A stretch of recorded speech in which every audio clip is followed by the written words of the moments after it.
Hey y'all, I'm talking a little low because it's super early in the morning and I don't want to wake up the people around me, but it's officially the first day of April and I just keep thinking about the old saying, April showers bring May flowers. And this has really been sticking with me because we are currently in spring. Spring is a time of renewal, it's a time of fertility, it's a time of new growth bursting forth, coming into the newness. In many cultures, this is actually the beginning of the new year for them. And it used to be recognized as such, but it was changed to be January, and there's history with that. You can look it up and see more about that.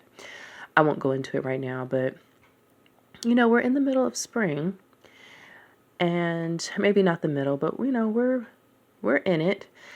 But if we look around us and we look at our culture and what's being reflected back to us, what you are seeing is not the typical things that you would see, that you would associate with spring. You're seeing a lot of loss, a lot of reaping energy, a lot of, quite frankly, some chaos, a lot of death, a lot of destruction, a lot of fear, things that you typically associate with harvest time, or towards, or those kinds of energies. Not necessarily to say that like that's the only time when that would happen, but kind of a scorpionic energy. But I'm not an astrologist, but from what I'm picking up intuitively, what I feel, what's coursing through my body, what I'm watching play out cyclically in nature and in the ways in which we interact with each other, the ways in which we see the world, and the ways in which we project this into the collective, it just seems kind of anti-life. And it doesn't seem to be a natural thing. But even with all of this being done or taking place within a time frame where we typically would be experiencing this growth, this fertility, new things coming forth, I think a lot of us felt like we were on the cusp of that. Like there were some good things about to come in, things you'd worked hard for, like they were about to blossom and bloom.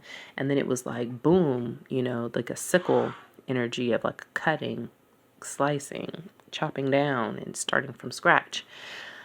And I've been spending a lot of time in nature, grounding myself there just to kind of, remove myself from, what's being pushed and projected to us in our current, reality.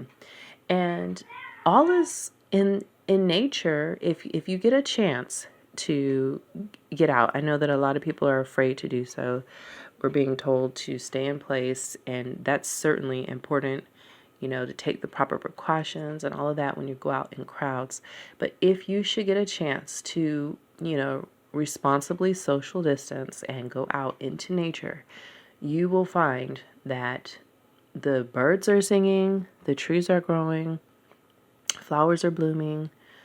Many cities that have a history of some of the worst pollution on the planet are experiencing clean air for the first time in years.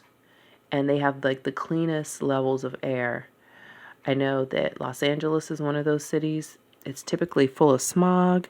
It's currently on level green when it's usually on level orange. San Francisco is one of those cities. I think New York, the East Coast, that's one of those cities where you're seeing much cleaner air. And things just seem to be very alive. In the midst of all of this, a silver lining is that the earth seems to be healing, or at least it's getting a bit of respite. It's for lack of better word, it's been given a chance to breathe, even though we feel as if on the inverse of that, we feel like we're being given the opposite of that. Like we're having our breath taken away from us. And when we have shocking events and things that kind of rip the rug from underneath us, it's like you get the wind knocked out of you. And as we work to get ourselves through this collectively,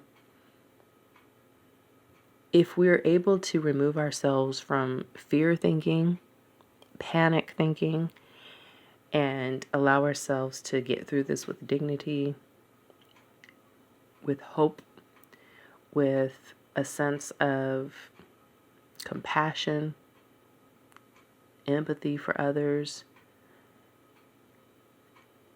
and a determination to do things differently, to care about each other differently, to look after each other differently, to look after our earth differently, then none of this will have been in vain. And we can take this time out to really look at how we've been living and ask ourselves if that's something that we want to continue. Is that the way that we want to experience life?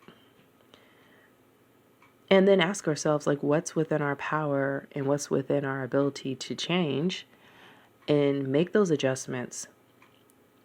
Moving into May and beyond, a lot of places have, quarantine orders that have been kind of, we're having to stay in place longer. But during this time, it's a wonderful time to kind of cleanse and, just allow water to fall. April showers, to fill the shower, to allow it to cleanse, to allow it to renew, so that this new growth that's needing watering, that wants to come forth, can come forth. And that's all the things in your life, all the things in the people around us, the things that we want to do collectively as a society. What kind of world do we want to live in? Do we want to live in a place where we value people, where we care about people? We care if there's loss. We care if people are healthy. We care if people have access to things they need, basic necessities like food, shelter, water, healthcare, education, all of those things. Do we want to make sure the means to have resources, the means to make a living and provide for themselves and have these basic things needed? These are all things that we can really stop, take stock of, and hopefully, even if we don't feel that we have the power to make that change overnight, that we can kind of get a different idea of it. Because if we can grasp it in our minds, then it's something that we can collectively move towards, even if we have to crawl towards it. It can become a beautiful new experience that we can all have together. All right. That's what I've got. Take care, be blessed, and I'll see you on the next video.